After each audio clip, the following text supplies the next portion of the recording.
পবিত্র ঈদ উল ফিতর উপলক্ষে বাংলাদেশ জাতীয়তাবাদী দল বিএনপির ভারপ্রাপ্ত চেয়ারম্যান, বাংলাদেশের 18 কোটি মানুষের আশা আকাঙ্ক্ষার প্রতীক, আমাদের প্রেরণা জননেতা তারেক রহমানের নির্দেশে বাংলাদেশ জাতীয়তাবাদী দল ও জাতীয়তাবাদী স্বেচ্ছাসেবক দলের উদ্যোগে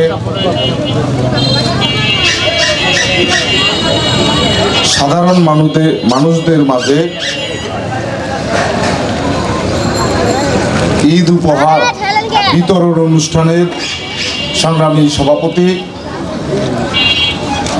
আন্দোলন সংগ্রামের পরীক্ষিত নেতৃত্ব, জাতীয়তাবাদী স্বেচ্ছাসেবক দল ফতুল্লা থানা শাখার বিপ্লবী যুগ্ম আহ্বায়ক মীর মোহাম্মদ মকবুল হোসেন।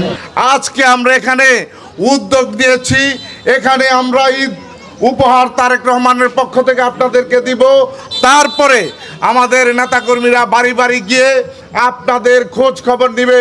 আমাদের পক্ষ থেকে, তারেক রহমানের পক্ষ থেকে যেই আমরা যতটুকু পারি, বিগত দিনে আপনাদের সাথে ছিলাম, আগামী দিনও আপনাদের সাথে থাকবো। আমরা ঈদ আনন্দকে সমভাবে উপভোগ করবো ইনশাল্লাহ।